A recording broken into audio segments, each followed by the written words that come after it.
Okay, we're live on YouTube now, and we are live on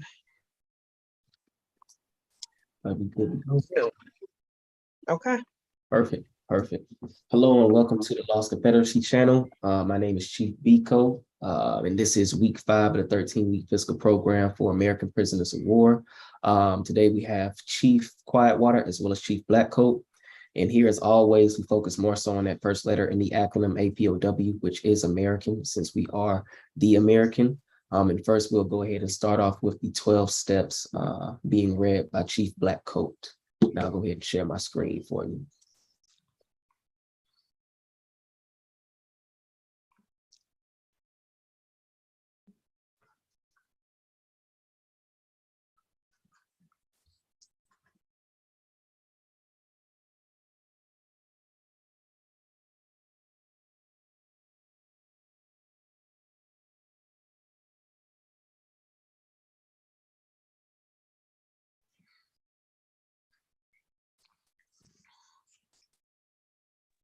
Is it showing in you all's in?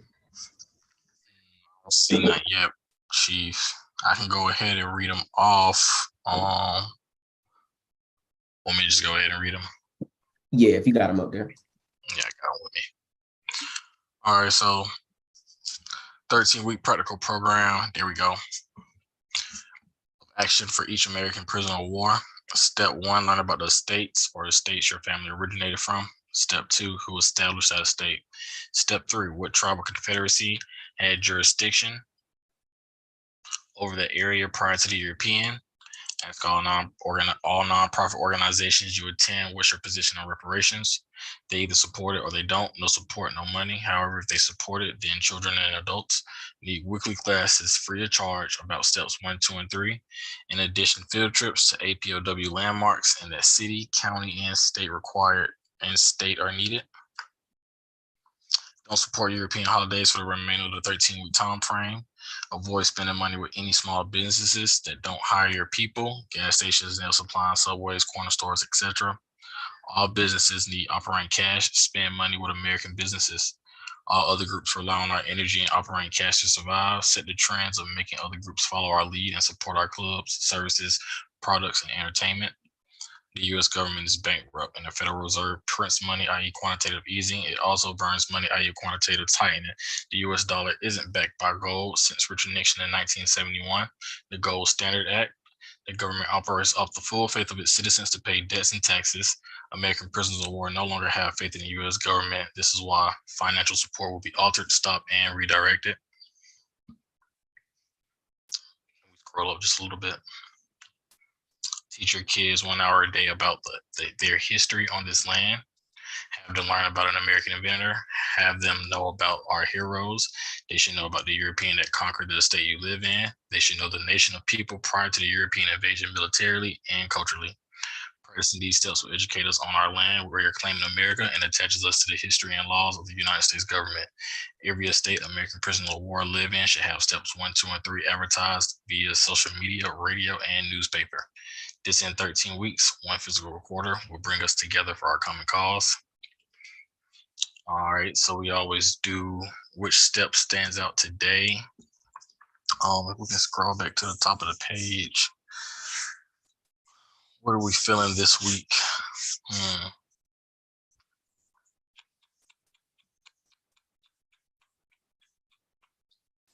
We'll just go ahead and start with step 11. Teach your kids 1 hour a day about their history on this land.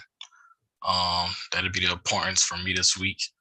And just, having them know about American inventors. Pretty much anything that comes with the land, having our children know about it attaches them to the land, and they can embrace their history and embrace being an American once we understand what really went down. So number 11, teaching our kids 1 hour a day. Those kids will grow and eventually, teach their kids, and then eventually we'll get back on track to being the Americans. So I'm thinking number 11, I'm feeling most likely this week. I would say for me this week is number 12. Basically, what we've been doing all this time is doing our best to just practice all of these steps and understanding what we need to do to break away from the indoctrination of what has been instilled in us, you know, for as long as we can remember. So I think number 12 is important because we are sharing the information, going through everything every week. And like you said, highlighting different inventors and things of that nature. So just being on a somewhat public platform to share the information so other people can know. For me, I would say kind of stands out the most this week.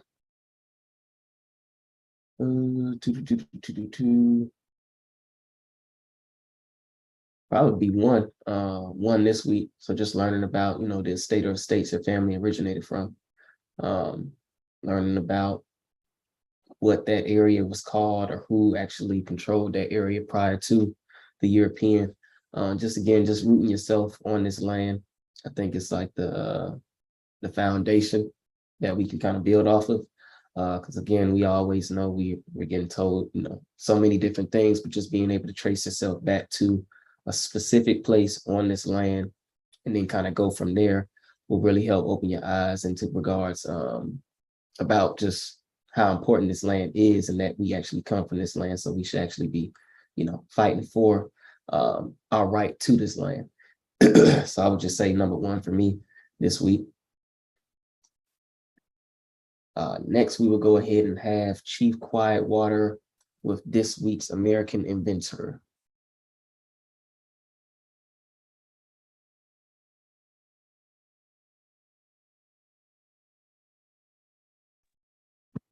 Okay, so this week's inventor is Samuel R. Scottron, which is Scottron. He was born February 1841, died October 14th, 1908.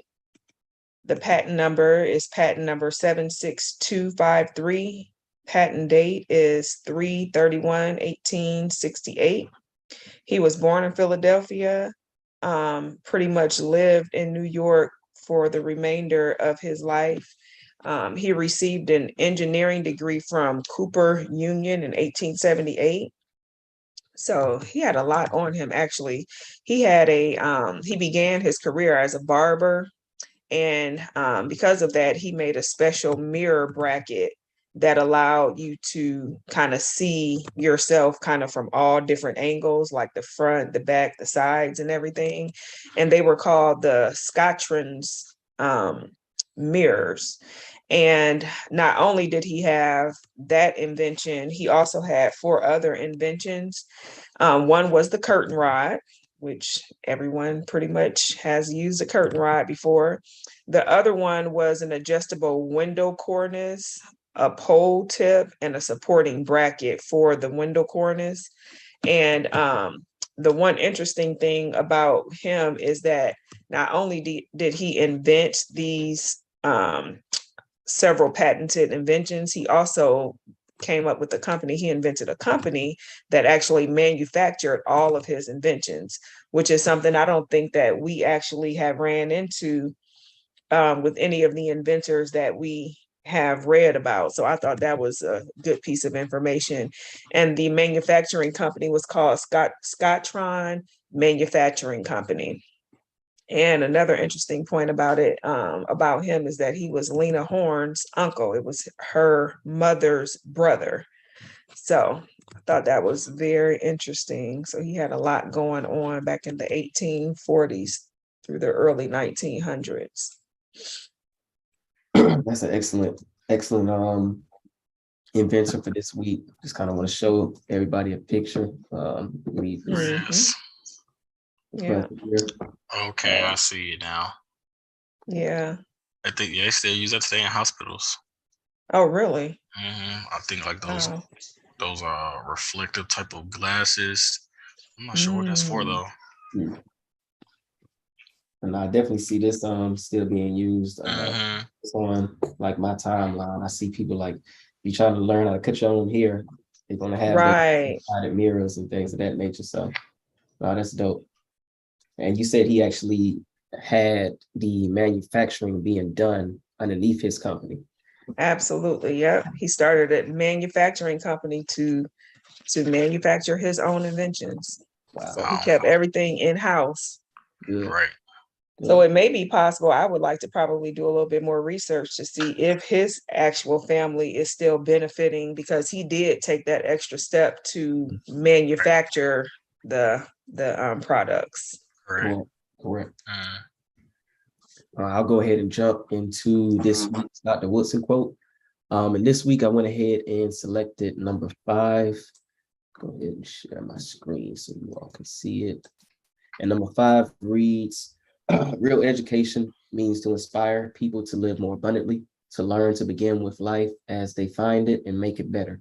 But the instruction so far given Negroes in colleges and universities has worked to the contrary. In most cases, such graduates have merely increased the number of malcontents who offer no program for changing the undesirable conditions about which they complain. One should rely upon protests only when it is supported by a constructive program. And that kind of just stood out to me. This week, I was watching a Roland Martin video, and he mentioned something about, I forget who the person said it, but he's basically saying how the reason that we were even able to get, I believe, Derek Chauvin and some of the other officers even having a court case regarding, of course, George Floyd's murder was because of protests.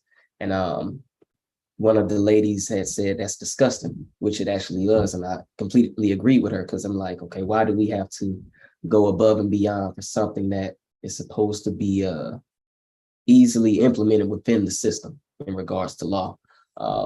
So it kind of just, struck a chord with me in regards to that, just because, again, we seem to rely upon that all the time, protests, but we don't seem to have anything constructive on our end that we're doing to kind of like combat that. So like having our own thing, like, okay, either you're going to do this or we're going to do this with our own program, versus either you're going to do this or we're just going to do nothing because we have nothing to fall back on. So that kind of just struck a chord with me this week. Next, we'll have Chief Quietwater with the legal definitions as well as maroon historical points. And I should have it shared. Is this maroon historical points? Yeah, okay. I have them here. You have them up there? Okay. I have them. Okay, so I'll start off with the legal definitions. Okay. So number 1, American, indigenous to America. Number 2, descendants, one who follows in the bloodline of an ancestor, either lineally or collaterally. Number 3, slavery, a situation in which one person has absolute power over the life, fortune, and liberty of another. Number 4, prisoner of war, person, usually a soldier who is captured by or surrenders to the enemy in wartime. Number 5, school, any institution at which instruction is given in a particular discipline. Number 6, education, an enlightening experience. Number 7, recovery, a return to a normal state of health, mind, or strength, the action or process of regaining possession of something stolen or lost. And so the maroon historical points. Number 1 was a person escaping slavery, seeking freedom, or breaking the law. Number 2, providing unity and a strong defense came first. Number 3, maroon leaders were first and foremost military figures. Number 4, maroons established guerrilla warfare, planting sharp sticks in thick grass. And number 5, maroons knew their European enemies' language, defenses, and plans. Excellent. And last but not least, before we jump back into the Curtis Act, I always want to make sure we're pulling up the Constitution. Again, this is the foundation in which this government was founded upon. So we just like to highlight the contradictions, the hypocrisy that this current government pretty much rules by or stands by, that doesn't correlate with its founding document. So we got Article 1, Section 10, no state shall enter into any treaty, alliance, or confederation, grant letters of marque and reprisal, coin money, emit bills of credit, make anything but gold and silver coin a tender and payment of debts. So as we always reiterate every week, like on step 10, which within our 12 steps for recovery, it highlights that gold and silver were taken out of the United States. So it's no longer backed by gold and silver, nothing tangible. So with that being said, basically just running strictly off the faith of its citizens. Because obviously here it says that the only thing that would be actual used for payment towards debt will be gold and silver. So if we're not using that, and if the money that we are using isn't backed by that, then are we ever going to be actually paying off any debts? Or are we just circulating or kicking the can down the road per se? That's just the first hypocrisy that we pretty much notate. Then we go down to Article 6, where it states that the supreme law of the land is the treaty. So this Constitution and the laws of the United States, which shall be made in pursuance thereof, and all treaties made or which shall be made under the authority of the United States, shall be the supreme law of the land. And the judges in every state shall be bound thereby, anything in the Constitution and laws in the state, to the contrary, notwithstanding. So again, this is clearly just stating that the supreme law of the land is the treaty. But we just saw a clip not too long ago. I believe it was something that was aired on maybe Thursday or Wednesday regarding pretty much what we've been studying, which is American history. It had pretty much the 5 tribes had a meeting with Congress, and they was talking about how certain treaties weren't being upheld. Or certain treaties, they were actually picking and choosing what they wanted to uphold within them. So again, that in itself, they have to have a meeting or some type of hearing just to say that, hey, these treaties aren't being upheld. Is the treaty really the supreme law of the land? So that's just a question we got to continue to ask ourselves underneath this government. Good point out. Because if it was, go ahead. Bill, no, you good, bro? Nope, I already, you said what I'm about to repeat you. And lastly, Article 2, Section 2, I believe, just stating the powers of the president. So the power of the president shall be commander-in-chief of the Army and Navy of the United States and of the militia of several states. So again, as we continue to reiterate, of course, we know the commander-in-chief or the president is the commander-in-chief of the Army and Navy, but also of the militia. So we have to be mindful of that whenever we're dealing with this particular government. If we're seeing people who we don't recognize, or they're unidentified, or they don't look like any type of quote unquote law enforcement, they could be militia.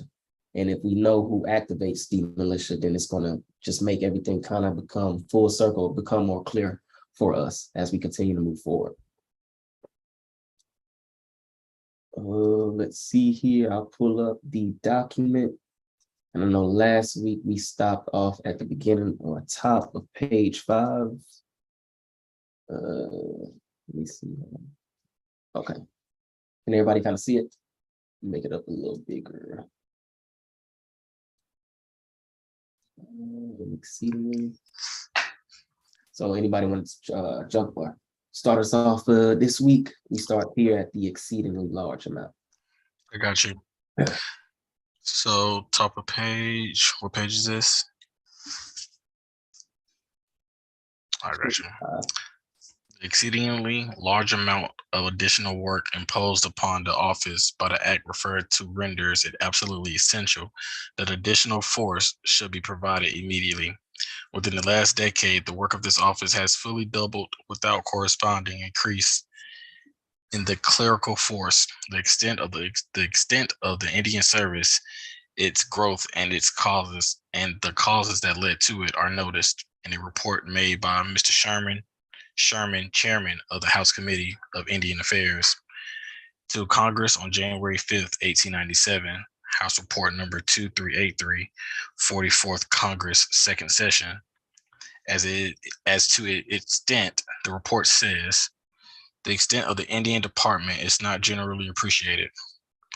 While the Bureau in Washington is small, the outside department is almost extensive, with the country itself extending as it does from the Gulf of California to the Great Lakes, and from Florida to the Puget Sound and even beyond. It embraces territory greater in the extent, if taken together, than all of the New England states, New York, New Jersey, Delaware, and Maryland combined, and an Indian population of nearby or of nearly, if not quite, 25,000 or 250,000. The condition, character, and habits of the Indians occupying the territory are almost are almost as various as the tribes themselves. The occupations of those in one part of the country and entirely dismemorial to the occupations of these in another, depending largely upon their surroundings. In some sections, they excel as fishermen, and others stock rising, and others agriculture. I'll stop right there. Now that was a lot in that those two paragraphs, but definitely Correct. just showed the mass amount of Americans we had, or they had pretty much roped off in this new quote unquote Indian territory. Kind of states here, it embraces greater than pretty much that whole New England territory. Right. So as he kind of listed it off, we think about Massachusetts, New York, New Jersey, Delaware, Maryland. That's pretty much the whole of East Coast. We want to, think about it like that. And they're saying the quantity of people amassed that. So 250,000 Americans were roped off into this new Indian territory. Now we still know there's much more still east of the Mississippi, which would be considered, where we come from, since our grandparents, weren't roped off, never made that voyage on the Trail of Tears. Right. So it just kind of shows the mass amount of people that were on this land prior to the European, and still, majority more. So that was just something that kind of stood out to me. Yeah, you pretty much summed that one up. Just seeing those numbers, 250,000. That's a lot of people. So it's gonna take a big force to get that many people cordoned off or roped off. So I like that highlight of it. Actually getting into the numbers of how many people they're observing, and now we see the numbers as quarter millions. Yeah, and it seems like the numbers just keep getting bigger and bigger and bigger as we've read throughout all of these treaties and documents. The numbers just keep multiplying and multiplying, and bigger masses of land is being occupied as well. Yep. And also kind of just highlights the various different lives each individual tribes and band of tribes kind of lived. Like you said, some were skilled in fishing, raising stock, agriculture. So like we all did various different things. So it just shows the diversity too amongst every tribe. That was pretty cool, man. And things we got away from today. Not a lot of us do those things. Yeah, that's great point. Made us dependent on the system. Now the fish come out of the grocery store. Yeah, like skills that we've been innate with, natural abilities per se, that no longer are even like being thought about or keeping that passed down, because everything's been pretty much handed to us on the current system. Great point there. I'll keep going. All right. As to its growth and the causes thereof, the report says, get my daughter, the increase in the number of the government schools and the development of these Indian school systems has contributed very largely, perhaps more than anything else, to increase the duties of the commissioners of Indian affairs. Without going into the history of school work among the Indians, it may be significant to show that without going into the history of the school, the growth. Yeah, I keep losing it. I got it. The growth of Indian schools in a single decade. 10 years ago, there were 5 large training schools. Today, there are 32. In 1886, there were 211 Indian schools, 214 Indian schools of all descriptions. In 1860, there were 293. For the first fiscal year in 1886, the amount appropriated for Indian education outside of treaty provisions was, in round numbers, 1,211,000. In 1896, it had swelled to 2,517,000. In the year to, I'm sorry. Now, I was about to say, should we could stop right there and kind of unpack Okay. that for a minute. That's crazy and kind of just highlight what we've been seeing within the I guess one, the Indian Treaty, and I believe the Dawes Act as well, but definitely the Indian Treaty, just in regards to them saying you got to have the missionaries and you got to have the school system within these areas. And they just kind of highlight how just rapidly growing. Right. That was crazy to me. They even said And something. again, how they're accounting for every single thing that their reports are very detailed in regards to what they're tracking, Correct. Saying 5 large training schools.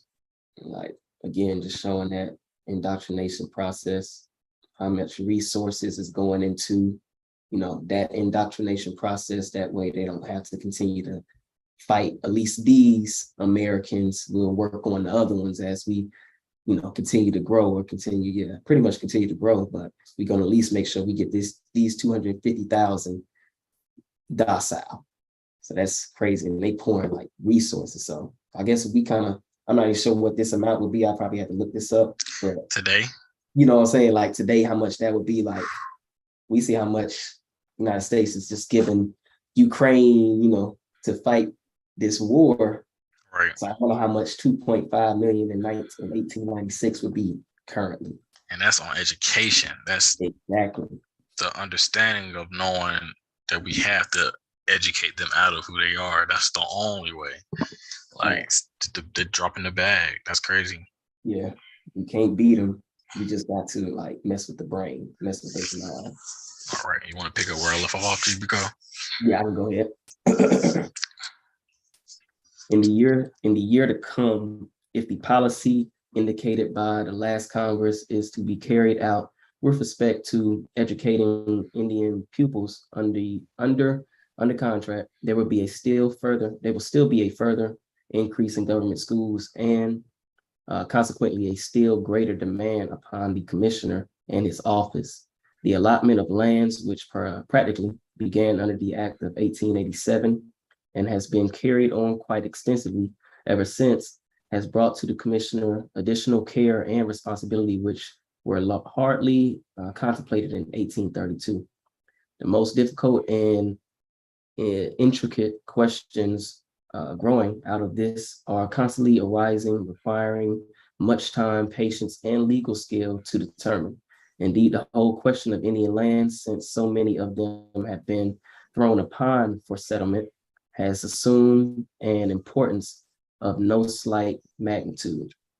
So I just kind of stopped there and kind of unpack what I got from it. Basically just saying how rapidly they seem to not have really planned for how difficult this transition would be. Getting all of these different tribes of people into one territory and having it, having them become indoctrinated to become pretty much underneath that U.S. Control, basically becoming bona fide U.S. citizens, if you want to say. It seemed like they have a much more difficulty than they expected, like much more resources is being poured into this than they could ever imagine. And it kind of just highlights back to this paragraph here. Like, look, we ain't spend this much on getting our peasants right from, Europe to this is beyond what we even expected. And it kind of highlights 1832, that's around the same time as the American Removal Act. Right. So it's saying like, okay, this is 57 years now, but still like the magnitude is still unimaginable, like what we're trying to do. So Wow. it shows like that task of them having to do that, and our people kind of pushing back whichever way I guess they possibly can. Exactly.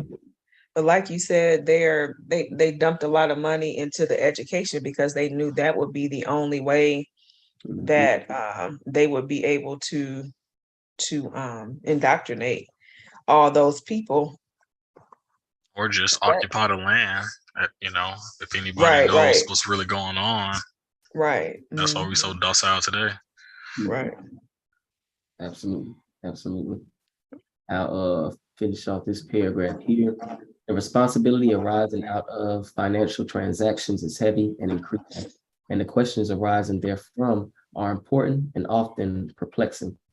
The total expenditure for the Indian service for 1832 was in round numbers $1,350,000. That for 1895 aggregated nearly $10 million. The expenditure for the current fiscal year it is estimated, reach $12 million.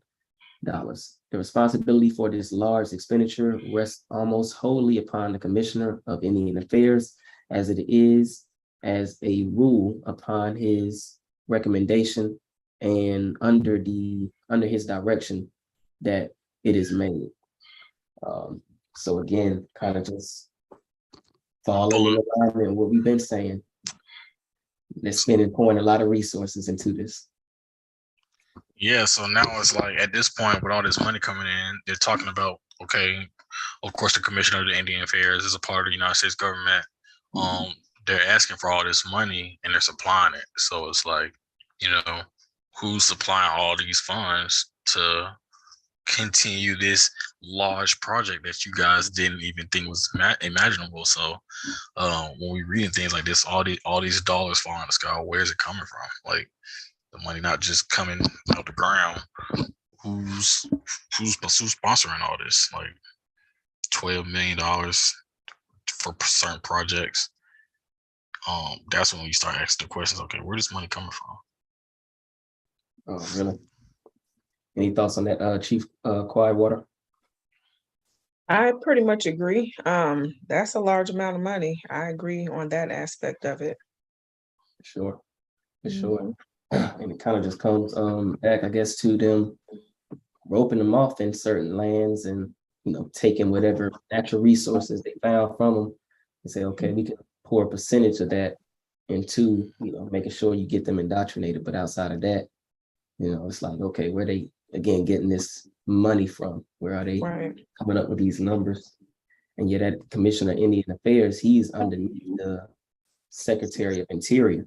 So he's having to still get approved by the Secretary of Interior, which then gets that check cut from Congress. So gotcha. Right now he looking like, okay, I ain't getting paid enough to be having to deal with all this type of stuff. Exactly.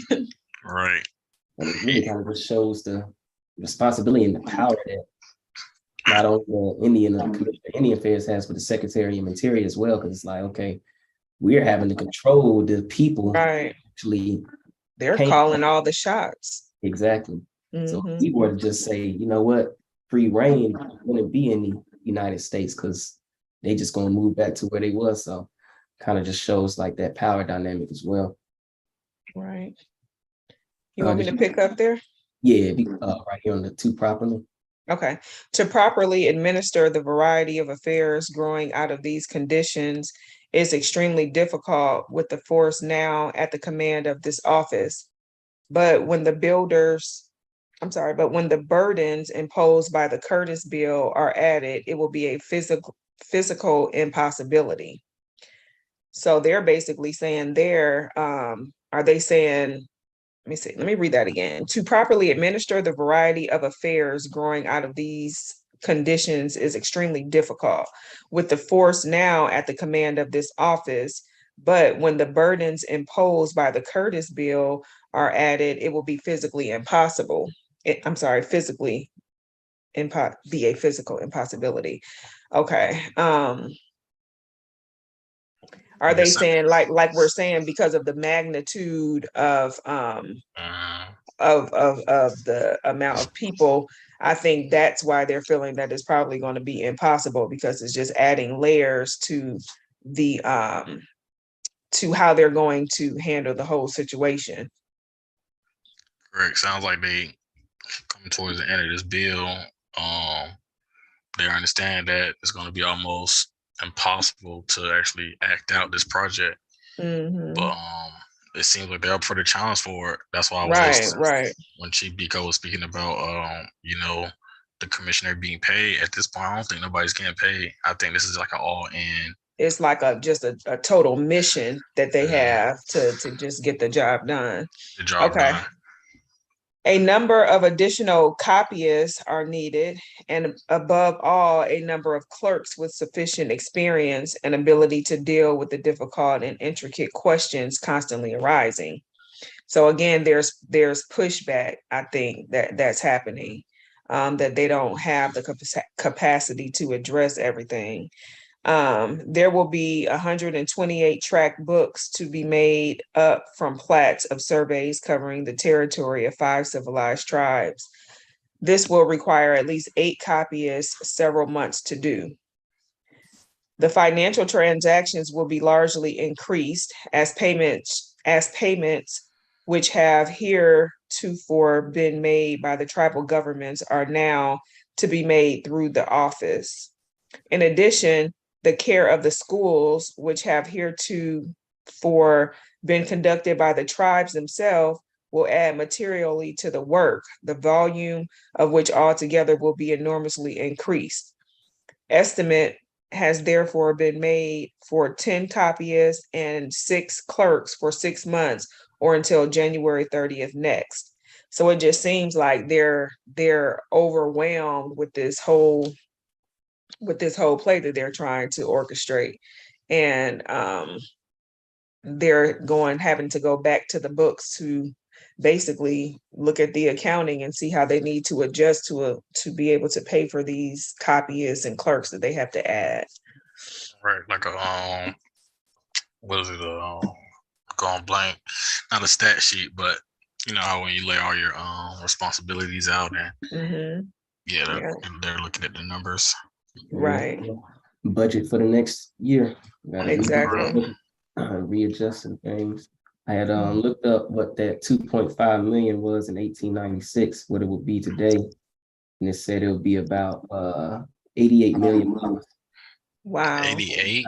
Yeah, 88 million dollars in purchasing power today. Wow. That sounds about right. So, just so you know how much they were pouring into right, like you said, this program. Okay. From the data on hand, therefore, the following estimate has been prepared and is submitted. Pay of employees, Indian Territory to June next. Is that $4,000? Incidental and traveling expenses to June 30th next. 1,500 salary and expenses of revenue inspectors to June 30 next. Is 3,000 salary and expenses of 2 school supervisors to June 30 next. 2,500 additional employees this office to June 30 next. 9,300 salary. Wait a minute, no. Yeah, salary and expenses, town site commission, 30,000. Locating 98th Meridian, 6,300 to begin allotments, 50,000 with a total of 106,600. So they're basically breaking down the numbers of what it's going to take to continue and complete this project that they have at hand. Okay. With the view of having this amount appropriated, a form of appropriation has been prepared and is herewith submitted with the recommendation that it be submitted to Congress with urgent request that it be adopted and passed by both houses at the earliest practicable moment, either in the form of joint resolution or a special act. It is suggested that the former is more expeditious. Very respectfully, W.A. Jones, Commissioner, the Secretary of the Interior. Anybody have any feedback on that? Sounds like they really want to get this stuff going. Seems like from what we read, their initial act, which would have been that Dog Act, had a lot of flaws in it in regards to just what they were accounting for. So they're trying to make sure they can get these things passed quickly within the House. That way they can get more resources to actually, I guess, complete their plan originally. Right. Mhm. I'm in alignment with that one too. It looks like this Curtis bill was like an update, and now we actually have the numbers of each. They crunched the numbers for each allotment as far as whatever this project requires.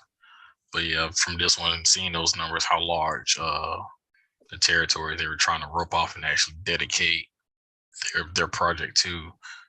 They're talking about the entire East Coast. That stuck out most to me about this document from what I've read today. Sure. Yeah.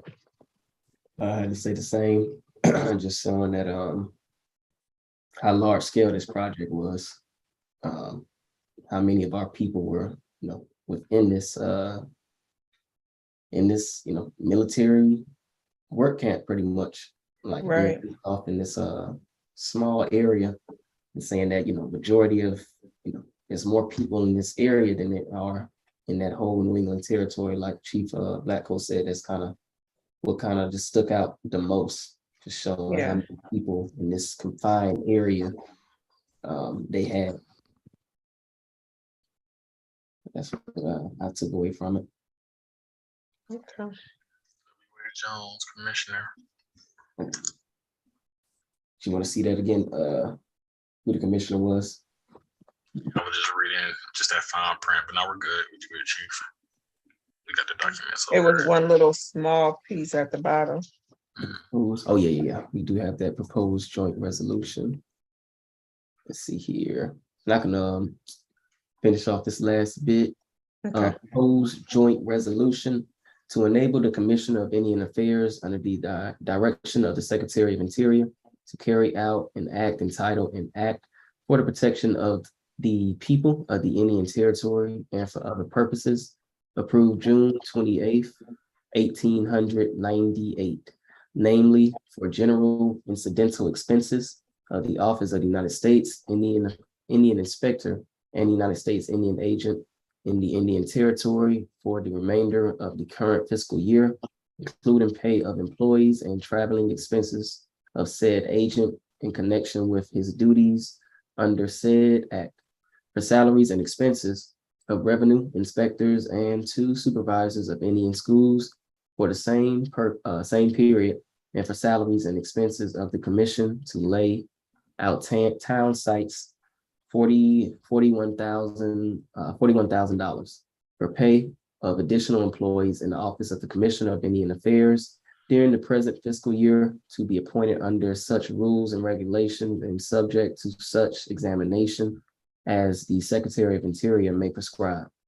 $9,300 for the purpose of surveying, marking, and locating the 98th meridian of west longitude, $6,300, and to enable the commission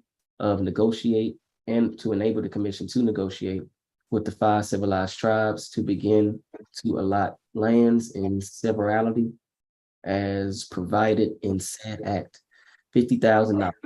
In all, $106,600. So pretty much just summarize what we broke down in that last accounting here. Just broke it down. So it looks like there was a joint resolution rather than what did they reference it as? So this is the actual resolution, I'm assuming. Makes sense. Got you. Okay. Yeah. Then that last thing you read is that either by joint resolution or special. Right. Okay. Okay. So they did end up going with the former, which would have been that joint resolution. Mm-hmm. So good call out there. Okay. Well, the Curtis Act was definitely detailed in regards to the accounting portion of it, and Sure. just breaking down the duties of the Secretary of the Interior. I think that was important, learning how much control the Secretary of the Interior had So it was a very interesting act to read. For sure.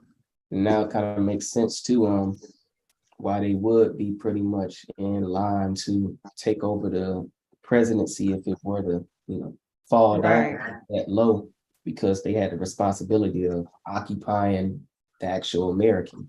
Exactly. Exactly. So again, there wouldn't be anything established as far as that US government if they hadn't done so, because it would still be pretty much ran by the actual tribes of this land. Hmm. So definitely it's Yeah, good. so they definitely played a very important part throughout the whole process. Mhm. For sure. Sure. Mhm. Any thoughts on that, Chief Black Coat? No, just bobbing off y'all listening. So again, just that document, seeing how they executed, and just I'm always just picturing it in my head as a movie.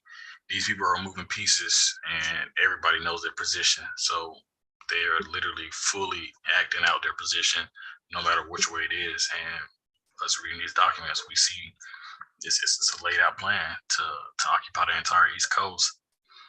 That takes a lot of funds, but each person pretty much acted on their position, and that's what I'm taking from that. Just everybody knew their position. There's no way they, if it was physically impossible to, Right. it actually being completed, that everybody pretty much knew their positions and did it well. That's a great point. Everybody played their role and understood their role. They had one common goal, no matter how difficult it may have been. Right. The money wasn't adding up. It was like, you know what? We know what end goal is. We'll worry about that other stuff later. Exactly. This is what needs to be done. So Mm. it's something we could kind of take from and learn from, just in regards to our group. Just getting to the end goal. It's not gonna be a straight line all the time. It's not gonna always work. Everyone is not gonna always agree, but we have to have that same mindset in order to accomplish what needs to accomplish for us to get things done, and we just don't have that. Right. We haven't been, put in the back of the wall yet. So like our backs are against the wall. Their backs were against the wall. There was no go back to Europe. So Right, exactly. Just to see the plan laid out like that, though, is pretty not only important, but it just shows that these people aren't just operating; they're thinking. Right. Mm-hmm. Okay. Absolutely. So that was a good read. We can see how they amended some things from that Dolls Act. And then next week we'll jump into another one. So we're gonna keep this thing going, keep building, working through the timeline. All right. Good class tonight, guys.